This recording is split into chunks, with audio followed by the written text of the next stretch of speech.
O Ministério Apostólico De Volta à Palavra apresenta De Volta à Palavra, com o Bispo Alexandre Rodrigues. Uma voz profética, preparando o caminho para a segunda vinda de Cristo. Voz do que clama no deserto, preparai o caminho do Senhor.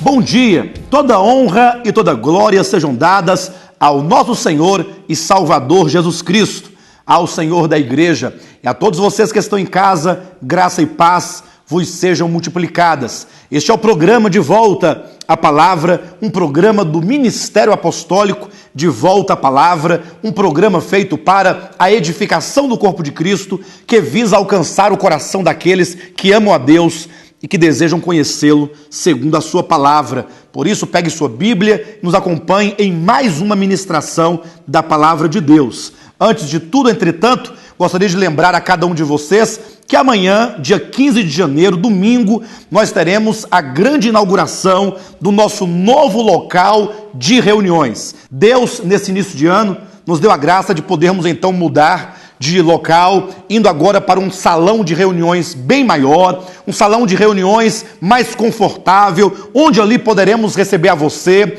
e a sua família e juntos então podermos ter comunhão e recebermos da palavra de Deus, a sua palavra que nos lava, que nos santifica, que nos transforma e que sobretudo nos prepara para o grande encontro com Cristo em sua segunda vinda. Por isso, tome nota aí na sua agenda, coloque aí, anote o endereço do novo local de reuniões que será inaugurado amanhã, domingo, às 18 horas. QI 4, lote 23, Taguatinga Norte, setor de indústria de Taguatinga. Um bom ponto de referência é ali na Avenida Sandu, o colégio ideal. Basta você descer ali naquelas avenidas paralelas e logo você estará no novo local de reuniões. Amanhã, às 18 horas, estaremos ali reunidos para adorar o nosso Deus com canções que exaltam o seu nome, que declaram sua obra e então recebendo a rica e poderosa palavra de Deus. Venha você e a sua família, juntamente conosco, agradecermos a Deus, congratularmos e então conhecermos também este novo local de reuniões que certamente será uma bênção, um magnetismo de amor, um magnetismo da parte de Deus para atrair ao Senhor e a sua palavra todos aqueles que amam ao Senhor, que amam a sua segunda vinda. QI 4, lote 23, Taguatinga Norte, setor de indústria, amanhã, a partir das 18 horas. Aguardamos por todos vocês serão muito bem-vindos em o nome de Jesus. Eu quero convidá-los a pegarem suas Bíblias, a nos acompanharem, portanto, em mais uma ministração da Palavra de Deus. Nós temos falado ultimamente sobre as 7 igrejas aqui da Ásia Menor, baseados em Apocalipse capítulos 2 e 3, lembrando que são 7 cartas proféticas. Quando nós lemos essas cartas, carta à igreja em Éfeso, Esmirna, Pérgamo, Tiatira, Sardes, Filadélfia e Laodiceia, nós estamos diante de uma profecia que o próprio Jesus Cristo falou para João, que ele escrevesse essas cartas e enviasse então às igrejas, não somente às igrejas da Ásia Menor, mas também a todas as igrejas, como é dito no final de cada uma dessas cartas. Quem tem ouvidos, ouça o que o Espírito diz às igrejas. Portanto, são cartas proféticas que foram ditas por Jesus e que são ecoadas pela voz do Espírito Santo ao longo de todas as eras. Todo cristão que conhece a Deus e deseja servi-lo segundo a sua vontade, precisa também conhecer o conteúdo dessas cartas. Isso porque, sendo elas cartas proféticas, elas nos revelam toda a história da igreja, a trajetória da igreja, tudo aquilo que aconteceria à igreja, os seus erros, como que os enganos entrariam no seio da igreja, perverteria o caminho da igreja. E então é conhecendo a palavra de Deus, a palavra profética, que de antemão nos mostra o que aconteceria com a igreja, é que então nós poderemos, de maneira sensata, de maneira sóbria, poderemos então nos desviar, poderemos então discernir os enganos presentes e prevalecentes no seio da igreja. Éfeso, referindo-se então à igreja do final do primeiro século, Esmirna, a igreja do segundo século, Pérgamo, a igreja do terceiro, quarto e quinto século, Tiatira, a igreja medieval de toda a Idade Média, que durou ali por volta de 1000 anos, e então Sardes, a atual igreja que estamos tratando, que se refere à igreja da Reforma.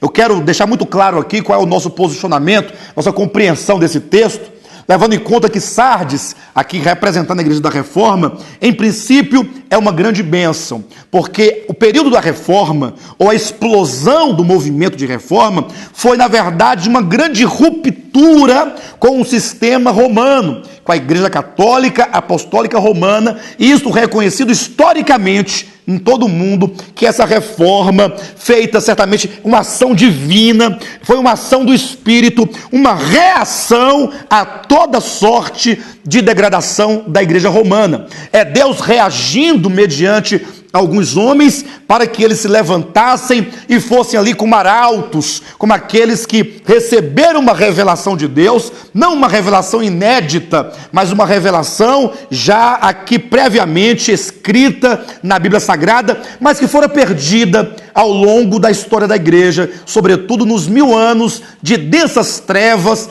da igreja medieval. É a reforma, são os reformadores, é a reação de Deus chamando o seu povo para saírem então de Babilônia, deixarem esse sistema religioso babilônico que se opõe a Deus, mesmo que o faça em seu nome. Ou seja, é uma religião humana que traz alguns traços de Deus, que traz algumas mensagens de Deus, mas que no seu profundo, no escondido, na sua essência, traz o engodo, o engano de Satanás. Isso é claramente revelado e nos mostrado em figura em Apocalipse capítulo 17, quando ali se referindo à grande prostituta, nos é dito que ela traz em sua mão um cálice de ouro cheio de abominações. Ou seja, o fato de o cálice ser de ouro implica as coisas divinas. Haja vista que o ouro na Bíblia representa a natureza de Deus. Então, o trazer o cálice de ouro significa que ela fala em nome de Deus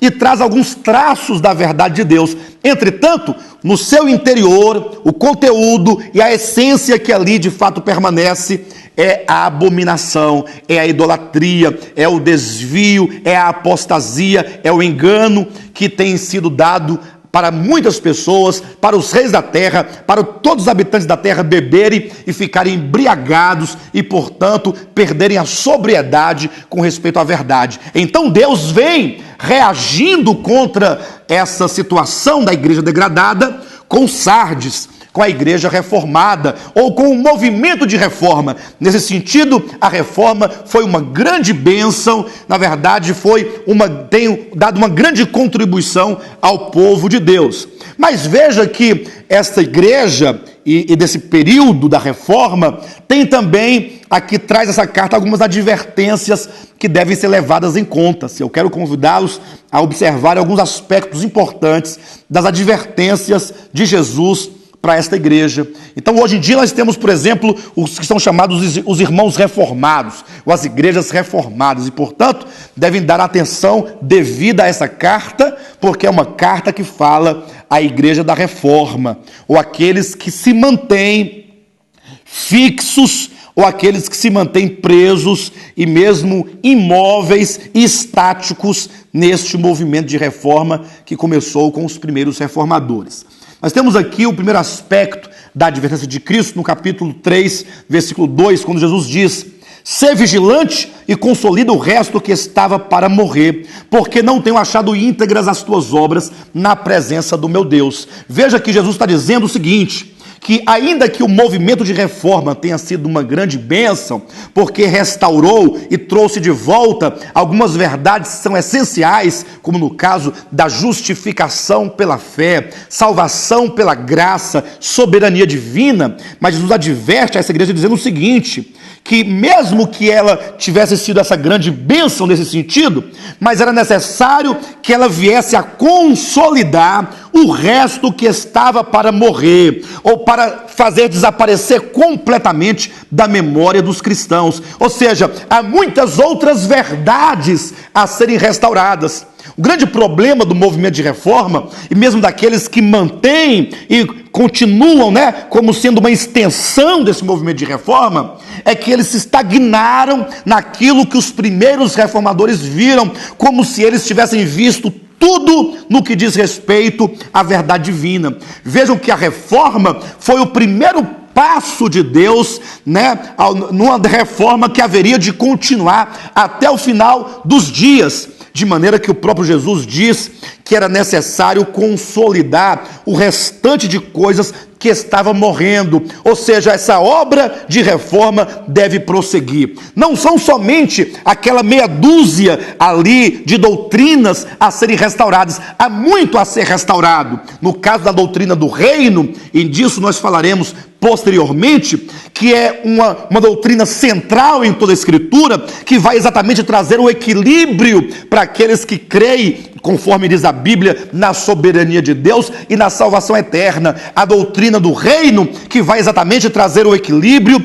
e fazer a conexão com todos os textos e os muitos textos que a Bíblia nos traz quando fala de obras. O fato de a Bíblia nos apresentar a salvação pela fé, e isso é um fato inquestionável na Bíblia Sagrada, porque a Bíblia, ela constantemente, Antigo e Novo Testamento, afirma e reafirma que a salvação é por fé e não por obras, mas isso não anula a responsabilidade dos santos, segundo a Escritura, de procederem com boas obras, com vistas ao galardão, o que difere de salvação. É por isso que a Bíblia diz, Jesus traz como uma advertência, que é necessário consolidar o resto que estava para morrer. Ou seja, não podemos nós ficarmos estagnados na reforma. Não podemos pegar o movimento de reforma protestante e trazê-lo para os dias de hoje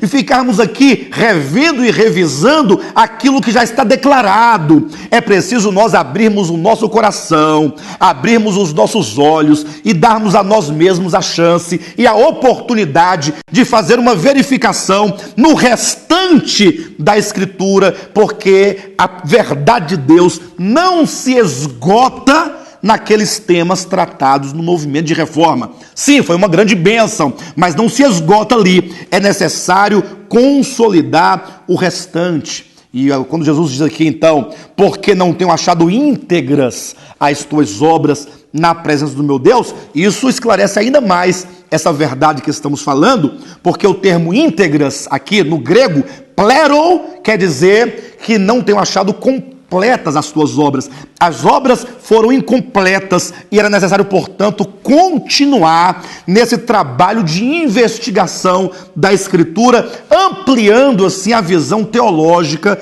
a respeito de Deus, a respeito da sua verdade, sobretudo do seu supremo propósito. Este é o primeiro aspecto. O segundo está no versículo 3, quando Jesus diz: lembra-te, pois, do que tens recebido e ouvido, guarda-o e arrepende-te.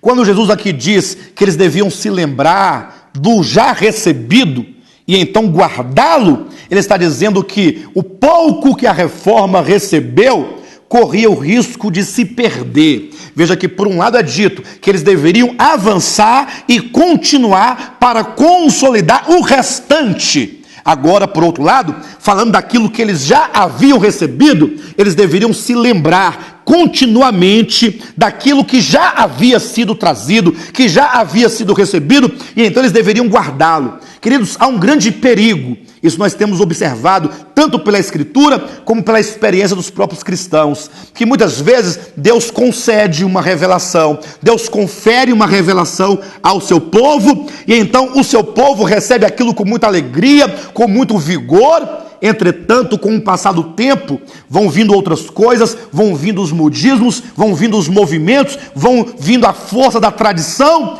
e então aqueles que um dia receberam uma grande bênção da parte de Deus, acaba por esquecer, por colocar de lado, por não dar mais a devida ênfase, mostrando isso que o povo de Deus está sujeito e é inclinado a esquecer e mesmo a abandonar aquilo que um dia receberam da parte de Deus.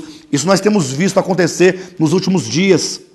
A igreja histórica da reforma protestante, são várias vertentes de igrejas reformadas, nós temos visto o quanto que elas têm abandonado a sua confissão de fé, eles têm abandonado a verdade sobre a soberania de Deus, sobre a eleição e predestinação, sobre o fato de Deus ser o Senhor, o autor e aquele que determina, que conduz todas as coisas. Isso porque essa mensagem não combina com o pragmatismo dos dias de hoje. Vivemos numa época totalmente antropocêntrica, numa época em que o homem é o centro, numa época em que as pessoas não estão preocupadas com o reino de Deus, não estão preocupadas com a eternidade com Deus, não estão preocupadas com a verdade eterna de Deus, estão preocupadas com aquilo que Deus pode lhes dar hoje, é aqui e agora. É por isso que a teologia da prosperidade tem encontrado tanto campo em tantas igrejas e em tantos corações e mentes, de maneira que hoje em dia as pessoas já não procuram mais conhecer a Deus, o seu reino, a buscar as coisas eternas. Elas querem saber quantos caroços Deus tem tirado, ou pode tirar, ou pode curar. O cego é a cura, é a prosperidade financeira. Ou seja, eles têm transformado as coisas eternas em coisas imediatas, coisas materiais e fugazes, de maneira que Jesus já advertia que essa força da religião humana, desse pragmatismo demoníaco, dessa religião dos homens ser tão forte, que mesmo aqueles que um dia receberam de Deus essa revelação da verdade, acabariam cedendo aos caprichos da religião moderna. De sorte que hoje em dia, mesmo aqueles que têm uma certa visão reformada, ainda que continuem crendo, já não pregam mais do mesmo modo, com a mesma força, com o mesmo vigor, com a mesma ênfase, isso para não afastar os clientes. E eu quero dizer que igreja não é uma questão de cliente. Não podemos olhar para a igreja numa relação de prejuízos ou de lucro, quanto entra de dinheiro, quanto entra de lucro. Não, nós não podemos jamais pensar nisso. Temos que olhar para a igreja como sendo a realização do propósito de Deus, é a obra de Deus, são coisas espirituais, é um trato espiritual e, portanto, nós não podemos nos esquivar de pregar a verdade com veemência, com vigor, com força, com coragem. Precisamos pregar a verdade a qualquer preço e a todo custo, de sorte que os que são de Deus, as ovelhas que pertencem a Cristo, ouvirão a sua voz e certamente seguirão a Cristo. Aqueles que se afastarem por não aceitarem ou por acharem muito pesada ou dura tal palavra, não se preocupe com estes, porque se eles são de Deus, mais cedo ou mais tarde acabarão agarrando-se à verdade. Se não forem de Deus também, se afastarão e nunca mais voltarão. E nós não temos nenhum interesse certamente em multidões. O próprio Jesus não se confiava às multidões, não se dava às multidões. O próprio Jesus conhecia bem as multidões e ele próprio então se afastava e fugia sempre das multidões, mantendo um íntimo relacionamento de comunhão e de revelação com aqueles que eram seus, com seus discípulos, preparando-os para a grande obra que viria após a sua morte e ressurreição. Por isso, Jesus disse: lembra-te, pois, do que tens recebido e guarda-o. Você ouviu, você recebeu, portanto guarda, para que isso jamais se perca, para que você, com o tempo e com a pressão dos modismos, dos movimentos, acabe por não perder a verdade um dia recebida. Por um lado ele diz, é preciso continuar e consolidar o restante que ainda falta a ser consolidado. Por outro ele diz, e aquilo que você já recebeu, que você possa guardar no seu coração, para que você jamais perca aquilo que um dia recebeu. E então, Ainda no versículo 3, é nos dito um terceiro ponto, uma terceira advertência, dizendo: portanto, se não vigiares, virei como ladrão, e não conhecerás de modo algum em que hora virei contra ti. E isto se diz respeito, certamente, ao orgulho espiritual, quando ele diz, se não vigiares. Ou seja, você tem que estar atento, vigilante, porque certamente o orgulho reformado, que pensa que tudo já está pronto, tudo já está determinado e finalizado, acaba por não abrir o coração e não se permitir ser trabalhado pelo Senhor. É preciso que você fique vigilante, fique atento para que você, ao se deparar com a verdade de Deus em sua palavra, se esse aspecto da verdade não faz parte daquele arsenal de verdades da reforma, fique atento, seja vigilante para você então receber e não passar despercebido em algum aspecto da verdade. Por outro lado, ficar atento e ser vigilante quando vierem os modismos, quando vier o pragmatismo, quando vier a força da religião tentando te arrastar, de tirar da verdade já recebida, que você então possa permanecer firme, né? Com a mesma confissão, que você possa ter o mesmo espírito, o mesmo vigor dos reformados, dos primeiros reformadores, vigor tal que eram capazes de enfrentar as autoridades, mesmo diante de ameaças, mesmo diante das fogueiras que se acendiam contra eles, permaneciam com todo o vigor e permaneciam falando a verdade sempre a qualquer preço e a qualquer custo, de maneira que o vigor e o espírito do crente reformado naquele tempo era certamente um vigor tal capaz de levá-los à morte sem se retratar, sem abandonar a fé. Muitos foram queimados em fogueiras naquele tempo por causa do nome e da palavra de Jesus Cristo. E isso são características de verdadeiros discípulos, este amor ao Senhor e este amor à sua palavra, esta fidelidade ao Senhor e esta fidelidade à palavra, mesmo que isto custe as nossas próprias vidas, o se manter firme como aqueles que veem o invisível, não abrir mão. Então Jesus, a partir do versículo 4, começa então a nos trazer aqui, certamente, algumas promessas, dizendo: tens contudo em Sardes umas poucas pessoas que não contaminaram as suas vestiduras e andarão de branco junto comigo, pois são dignas. O vencedor será assim vestido de vestiduras brancas, e de modo nenhum apagarei o seu nome do livro da vida. Pelo contrário, confessarei o seu nome diante de meu Pai e diante dos seus anjos. Então, aqui é dito de algumas pessoas que não contaminaram as suas vestes, ou seja, pessoas que surgiram, nasceram ali daquele movimento inicial de reforma e que se mantiveram imaculados, se mantiveram na base da reforma. O que é se manter na base da reforma? É ter sempre um espírito aberto à verdade. Porque não adianta você começar com uma obra de reforma em prol da verdade e depois de ter ali conseguido 3 ou 4 aspectos da verdade, você se fechar para a própria verdade, considerando que nada há mais a ser conhecido na Escritura. Aí você novamente cai no mesmo dogmatismo da igreja romana. Estar numa base adequada de reforma é não se esgotar ali no objeto teológico, mas ter o coração sempre aberto para continuar em busca de toda a verdade. Nós não podemos nos limitar à reforma de alguns aspectos da verdade, mas devemos buscar sempre toda a verdade, e essa verdade não é propriedade de alguém, não é propriedade de um grupo específico ou de uma denominação. Essa verdade é Deus, é a sua obra, é o seu propósito, sobretudo o seu Filho, em quem tudo converge, porque Ele é a base na qual, por meio do qual e para o qual tudo foi feito, e portanto nós devemos estar abertos a essa revelação na Escritura. Essa verdade é divina. Então é certo que a Bíblia diz de alguns ou umas poucas pessoas que não se permitiram ser contaminadas com o espírito reformista que se fecha e se tranca em si mesmo. Antes, continua com o coração sempre aberto a toda a Escritura. Não importa se aquilo que se diz ultrapassa o que foi dito na reforma. O que importa é que aquilo que é dito é bíblico. E se é bíblico, devemos nós estar abertos. né? Os reformistas não, eles estão, certo, numa base reformada, porém se esgotam em si mesmo, se fecham em si mesmo, considerando que nada mais e ninguém mais além dos reformados são capazes de falar algum aspecto da verdade que outrora já não foi dito. E por isso é dito que há uns poucos. Eu espero que você, meu irmão, você, minha irmã, telespectador ou telespectadora, possa fazer parte deste grupo.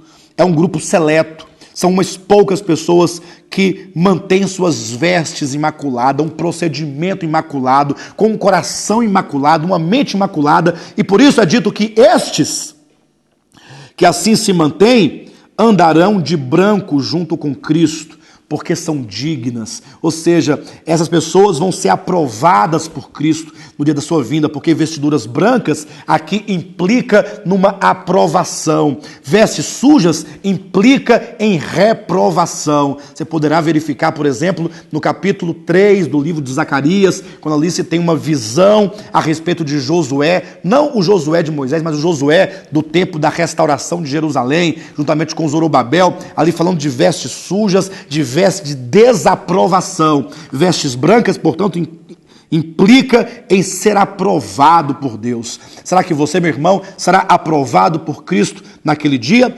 Este será o vencedor, aquele que, vendo a degradação, vendo um problema na igreja, é capaz de superar tal problema e estar acima deste problema, como aquele que dá ouvidos à voz do Espírito, se coloca à disposição do Espírito e se permite ser trabalhado pelo Espírito de Deus.